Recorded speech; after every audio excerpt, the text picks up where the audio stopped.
পরিচালিত হবে, সেই বাংলাদেশ নতুনভাবে গড়ে উঠবে, সেই বাংলাদেশ পুরনো সংবিধান, পুরনো আইন, পুরনো বেতন কাঠামো দিয়ে চলবে না।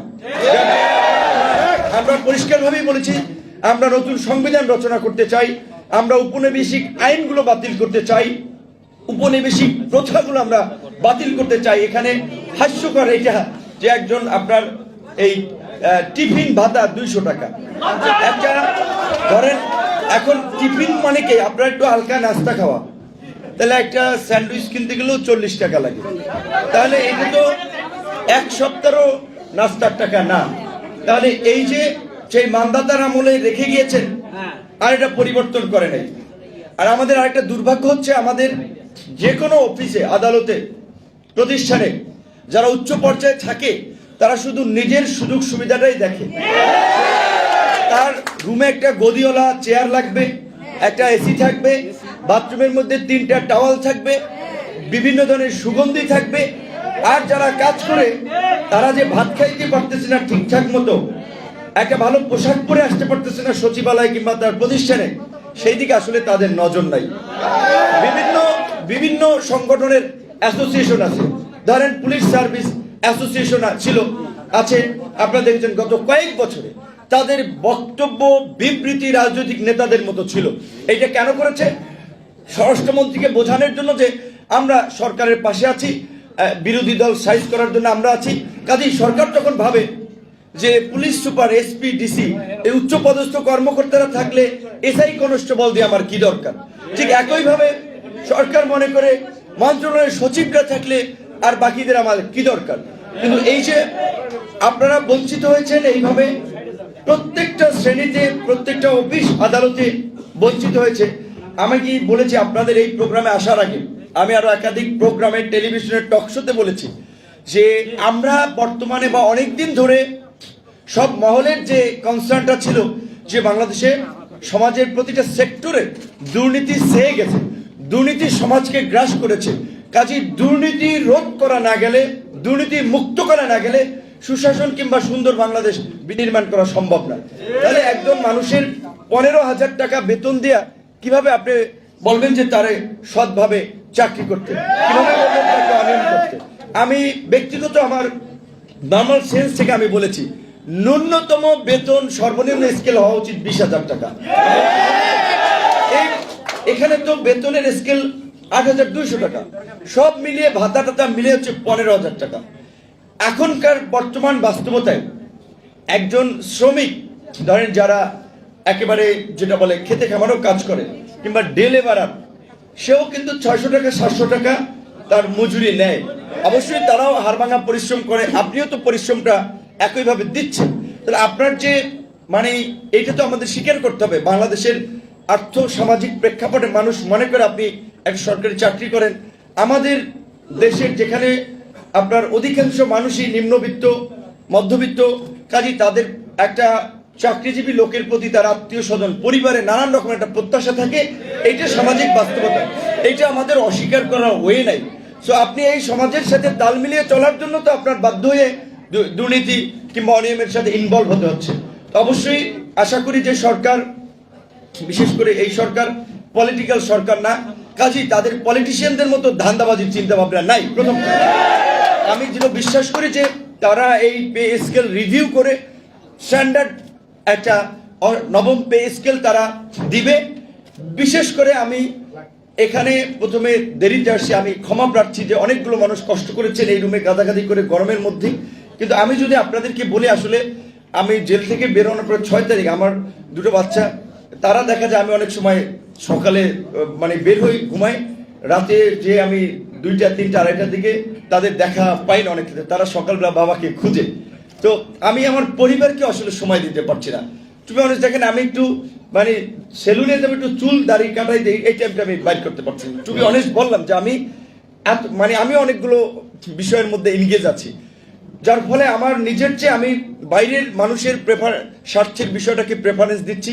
যেই কেন অনেক কষ্ট হলেও ভাইদেরকে অনেক আগে আমি সময় দিয়েছিলাম, আমি আসছি। আপনাদের বিশেষ করে এখানে যেটা বৈষম্য হচ্ছে, এটা একটা চরম বৈষম্য, এটা একটা অমানবিক। বিশেষ করে এই যে যেটা এখানে আমাকে এক ভাইটা চিঠি দিল, বললো যে 92-তে আমরা একসাথে আন্দোলন করলাম সচিবালয়ের লোকেরা প্রথমে আমাদেরকে বাইপাস করে তাদের সুবিধা অনুযায়ী তারা কিছু সুবিধা পেল, চুপচাপ হয়ে গেল। পরবর্তীতে বঙ্গভবন, গণভবন কিংবা আরো কয়েকটা জায়গা থেকে তাদেরকেও টেনে নিয়ে আসা হলো, আর আপনাদের পক্ষে থাকলো না কেউ।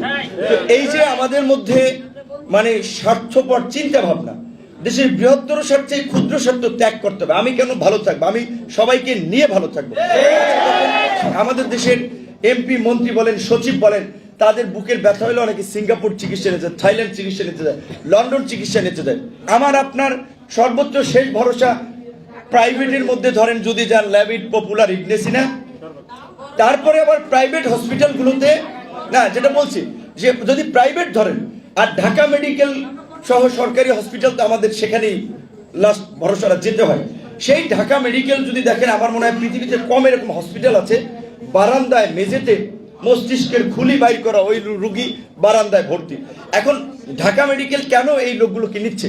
কারণ দুনিয়ার সমস্ত রুগী ঢাকা মেডিকেলের ডাইরেক্টর যেটা বলে, ভাই সব জায়গায় রিফিউজ করলে আমরা রিফিউজ করতে পারি না, আমাদের কাছে পাঠিয়ে দেয়। তাহলে আমাদের দেশে অন্তত 8টা, এই যে 10টা বিভাগ, এই 10টা বিভাগীয় পর্যায়ে বিএসএমএমইউ কিংবা ঢাকা মেডিকেলের মতো 10টা মেডিকেল প্রয়োজন, কিন্তু দুঃখজনক করে নাই। দেখেন এই যে বিএসএমএমইউ একটা সুপার স্পেশালাইজড হসপিটাল করছে, এটা কোরিয়ান এক্সিম ব্যাংক এবং একটা সংস্থা করছে, 1,500 কোটি টাকা বরাদ্দ দিয়েছে যে তোমাদের দেশের মানুষ ভালো চিকিৎসা পান। এই যে আমাদের যেটা চোরের খনি আমরা পেয়েছিলাম, এইখানে প্রত্যেকটা সেক্টরে অনিয়ম করেছে এবং ওদের কমিটমেন্ট ছিল আরেকটা হসপিটাল করা, ওরা সরে গেছে, ওরা আর করে নাই। তো নিশ্চয়ই এই যে দুর্নীতি এবং অনিয়ম রন্ধ্রে রন্ধ্রে বসে আছে, এই সরকার যদি আমাদের তাদের, আপনারা যেমন আমাকে এখানে ইনভাইট করেছেন যে আমরা আন্দোলন করেছি, সরকারের সাথে আমাদের একটা সরাসরি যোগাযোগ আছে, আমাদের ছাত্র বন্ধু থেকে শুরু করে আমাদের শুভাকাঙ্ক্ষী যারা পরিচিত খুব ক্লোজলি ছিল, তাদেরকে আমরা সরকারে পাঠিয়েছি আমাদের চিন্তা ভাবনার প্রতিফলন এবং বাস্তবায়ন করার জন্য। সেই জায়গা থেকে আপনারা মনে করেছেন এটা তুলে ধরার জন্য আমি কিছুটা রোল প্লে করতে পারি, আমার রোলটা আমি নেব। কিন্তু সরকারের যখন একটা মানুষ, আপনার বন্ধু কাছের লোক যখন একটা উচ্চ পর্যায়ে চলে যায়, তখন সেটা প্রতিষ্ঠানে কাজ করলে সেই প্রতিষ্ঠানের পলিসি অনুযায়ী নীতি তাকে গ্রহণ করতে হয়। আমি জনগণের পার্ট হিসেবে, আমি তো এমপি হইনি, মন্ত্রী হইনি, কাজে আমরা এখন রাজনীতি করছি জনগণের অধিকার আদায়ের জন্য, জনগণের পাশে থেকে কথা বলে, জনগণের পক্ষে কাজ করে, আগামীতে যখন ইলেকট্রাল সিস্টেম ঠিক হবে, একটা সঠিক নির্বাচন হবে, সেইখানে আমরা নির্বাচিত প্রতিনিধি হতে চাই। তার জন্য তাহলে অবশ্যই আপনাদের জন্য কাজ করতে হবে। আমরা সেই দায়বদ্ধতার জায়গা থেকে আমার সর্বোচ্চটুকু দিয়ে আমি কাজ করব, এবং আমার ধারণা ছিল যে আপনারা আজকে এখানে অনেকগুলো অধিদপ্তর এবং মিনিস্ট্রির লোকেরা এখানে একত্রিত হয়েছেন। আমরা নেতৃত্ব পর্যায়ের তাদের সাথে আমি বসে কিভাবে নেক্সট স্টেপে আপনাদের যাওয়া যায় সেই বিষয়ে আমি আপনাদের তাদের সাথে থাকবো, এবং আপনাদের দাবি দেওয়া বাস্তবায়ন না হওয়া পর্যন্ত আপনাদের পাশে আছি। আমার একটা বিশেষ ব্যক্তিগত অনুরোধ থাকে আপনাদের প্রতি, আমরা চাই ঢাকা মেডিকেলে কোনো মানুষ চিকিৎসা নিতে গিয়ে, একটা গরিব মানুষ, একটা অসহায় মানুষ, তার ধরেন গ্রাম থেকে একটা মাজা ভাঙ্গা রুগী নিয়ে আসছে, কিংবা একটা কূপ লেগেছে, সিনথেটিক ছুরি লেগেছে, একটা কি বলে আপনার ট্রলি প্রয়োজন। এখন দেখা যায় ওইখানে ধরেন কিছু লোকের মেন্টালিটি 50 টাকা না দিলে ট্রলিটা সাপ্লাই দেয় না। দেখেন অথচ এই মানুষটা আছে, তার প্রিয় স্বজন, ভাই, বন্ধু, স্বামী কিংবা ওয়াইফ একটা অসুস্থ রুগী নিয়ে আসছে, দ্রুত যদি তাকে ওই সেবাটা না দিয়ে সে যদি 50 টাকার জন্য করে, তাহলে এর চেয়ে অমানবিকতার কি হতে পারে? আমরা চাই দেশকে পরিবর্তন করার জন্য আগে সরকারি কর্মকর্তা কর্মচারীদের পরিবর্তন হতে হবে। তার জন্য আমরা আপনাদের সুযোগ সুবিধা পরিপূর্ণ নিশ্চিত করার আমরা দাবি জানাই, এবং আমরা জানাচ্ছি আপনাদের কেউ কমিটমেন্ট দিতে হবে যে সরকারি কোনো অফিস আদালতে 1 পয়সাও দুর্নীতি এবং ঘুষ চলবে না, এবং আপনারাও দুর্নীতি, ঘুষ, অনিয়মের বিরুদ্ধে শক্তভাবে লড়বেন। আপনারা যেখানে দাবি জানিয়েছেন যে দ্রব্যমূল্য বাজারের সাথে সঙ্গতি রেখে এই বেতন নির্ধারণ, আমার বিশ্বাস এখানে ধরেন যেটা আমরা বলেছি, আমাদের যে প্রধান উপদেষ্টা তিনি তো কোনো রাজনীতিবিদদের মতো জটিল কুটিল মানুষ না, কাজেই তিনি আন্তর্জাতিক বিভিন্ন সংগঠনে কাজ করেছেন। তিনি জানেন যে ইন্টারন্যাশনালি শ্রমিক কিংবা যারাই কাজ করে তাদের স্ট্যান্ডার্ডটা আছে, তারা কত ঘন্টা পরিশ্রম করবে, কত ঘন্টা পরিশ্রম করলে ওভারটাইমে কি বেতন দিতে হয়, বাংলাদেশের প্রেক্ষাপটে কতটুকু করা উচিত। আমার ধারণা নিশ্চয়ই তিনি একটা ভালো আপনার এই পে স্কেল অন্তত আমাদের দেশকে উপহার দিবেন, যে সরকারি কর্মকর্তা কর্মচারীরা সমাজে যেন মর্যাদার সাথে বাজারের সাথে সঙ্গতি রেখে তারা বাস করতে পারে, চলতে পারে। তখনই তাদের মধ্যে দুর্নীতি অনিয়ম থাকবে না এবং আমরা যে আসলে কাঙ্ক্ষিত সোনার বাংলা বলি বা স্বপ্নের বাংলা বলি সেইটা অর্জন করা সম্ভব।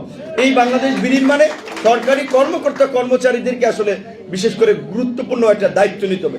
পাশাপাশি আমি যেটা বলেছি, আমরা তো রাজনীতি করার সুবাদে শুধুমাত্র একটা বিষয় নিয়ে কথা বলি না, আরেকটা বিষয় জানেন কিনা আমি জানি না, আপনারা দেখেন যে সাংবাদিকরা ভালো ভালো প্রধানমন্ত্রীর প্রেস সেক্রেটারি ছিলেন, বিগত প্রধানমন্ত্রী, তার হাউসেও কিন্তু সাংবাদিকরা অনেকে বেতন পেত না। সো এই জন্য আমরা বলছি যে আমাদের এই রাষ্ট্রের আপনার বলে বিচার বিভাগ, নির্বাহী বিভাগ, আইন বিভাগ, রাষ্ট্রের ফোর্থ স্টেট বা চতুর্থ স্তম্ভ বলা হয় গণমাধ্যমকে, এই গণমাধ্যম কর্মীর একটা ওয়াচডগ হিসেবে ভূমিকা পালন করবে, সমাজের অনিয়ম অসঙ্গতি মানুষের দুঃখ দুর্দশা তুলে ধরতে। দেখা যায় তাদেরও হাউসগুলো অনেক ক্ষেত্রে বেতন দেয় না। যিনি বেতন দিতে পারেন না তার পত্রিকা চালানোর দরকার নাই, টেলিভিশন চালানোর দরকার নাই, অনেকে নিজের ব্যবসা প্রতিষ্ঠান রক্ষার্থে একটা সাইনবোর্ড হিসেবে পত্রিকা খুলে দোকান খুলে রেখেছেন। পত্রিকা মানুষ পড়ে না, টেলিভিশনে দেখে না, নিজেই গান নিজেই নাচেন, এই রকমের কিছু চ্যানেল এবং পত্র পত্রিকা আছে। আমাদের পরিষ্কার কথা যে সাংবাদিক হিসেবেও যারা কাজ করছে তাদেরকেও স্ট্যান্ডার্ড অনুযায়ী বেতন ভাতা অন্যান্য সুযোগ সুবিধা দিতে হবে। এবং এই আমাদের ছোট ভাই নাহিদ গতকাল রাতেও আমাদের কথা হয়েছে, নিশ্চয়ই এই যে যারা বেতন ভাতা দিচ্ছে না, সাংবাদিকদের সাথে বৈষম্য করছে, সেই সমস্ত হাউসগুলোকে নোটিশ দিয়ে তাদের কার্যক্রম বন্ধ করে দেওয়াটাই আমি মনে করি উত্তম সিদ্ধান্ত। কারণ আপনি চালাতে পারছেন না, যারা চালাতে পারছে তারা ফাংশন করুক। তো আপনাদেরকে ধন্যবাদ জানাই। আবারও বিশেষ করে আমি ক্ষমা প্রার্থী, আপনাদের এখানে যথাসময় উপস্থিত হতে পারি নাই, আপনারা ক্ষমা সুন্দর দৃষ্টিতে দেখবেন। এবং আমি কথায় জানি না আপনাদেরকে কতটুকু আশ্বস্ত করতে পেরেছি, কিন্তু আমি এইটুকু আপনাদেরকে বলতে পারি, এইখানে 3টা দাবি বলেছেন, 2টা দাবি আমি মোটামুটি বলছি যে নির্বাহী আদেশে সচিবালয়, হাইকোর্ট, পিএসসি, গণভবন ও বঙ্গভবনের কর্মচারীদের ন্যায় অন্যান্য দপ্তরের কর্মচারীদের পদবি ও বেতন বৈষম্য আগামী 15 দিনের মধ্যে নিরসন করতে হবে। আমরা এই বিষয়ে একমত হই, তো আমি আসছি যে আপনাদের এই অন্যান্য দপ্তরের ন্যায় এই বেতন বৈষম্য এবং পদবি নিরসন করতে হবে। তবে আমি ফিক্স দিন বাইরে দেওয়ার পক্ষে না, দিনটা যাই লাগুক তারা, আমরা যেমন বলেছি রাজনীতিবিদ হিসেবে দেখেন আমরা নির্বাচন করব, আমরা ইলেকশন করব, কিন্তু আমরা একটা কথা বলেছি, আমরা নির্বাচনের জন্য অস্থির না। সরকারের কাছে আমরা বেসিক কিছু রিফর্ম চাচ্ছি, দুদককে শক্তিশালী করে কালো টাকা উদ্ধার করুক, দুর্নীতিবাজদেরকে গ্রেপ্তার করুক, একটা স্বাধীন নির্বাচন কমিশন গঠন করুক, বিচার বিভাগ এবং প্রশাসনের সংস্কার হবে, তারপরে নির্বাচন। তার জন্য সময় যাই লাগুক, 6 মাস, 1 বছর কিংবা আরো যদি বেশিও লাগে, আমাদের আপত্তি নাই। ঠিক একইভাবে আপনাদেরকে এটা বলবো যে আপনাদের এই কাজ একমত, এটা করা দরকার, অবশ্যই এটা তো করতে হবে, তো নির্বাহী আদেশেই করবে। কিন্তু সময় তারা যদি সময় লাগে 2-4 দিন নিবে, সেটার সাথে খুব বেশি বোধহয় আপনাদেরও দ্বিমত নাই। আর বাজার মূল্যের সাথে সঙ্গতি রেখে, এটা তো আমরা আগেই দাবি জেনেছি। আমি মনে করি যে আমি তো ডাবলের চেয়েও বেশি, বিকজ এটা বাস্তব। 15 সালের পে স্কেল, 15 সালের পর থেকে কোনো জিনিসপত্রের দাম 60 থেকে 70% পর্যন্ত বৃদ্ধি হয়েছে, তাহলে বেতন তো আর বাড়ে নাই। সো বেতন তো অবশ্যই বাড়াতে হবে। এবং এখানে 3 নম্বরে যেটা বলছিলেন, যে সকল কর্মচারীর বাৎসরিক বেতন বৃদ্ধি শেষ ধাপে পৌঁছে গেছে, তাদেরকে স্বয়ংক্রিয়ভাবে উপরের গ্রেডের সংশ্লিষ্ট ধাপে বেতন দিতে হবে। অবশ্যই দাবি ইমপ্লিমেন্ট হলে অটোমেটিক্যালি তো যারা শেষ দিকে আছে তারাও সেই সুযোগ সুবিধা পাবে, সেটার সাথে আমি পরিপূর্ণ একমত। ধন্যবাদ।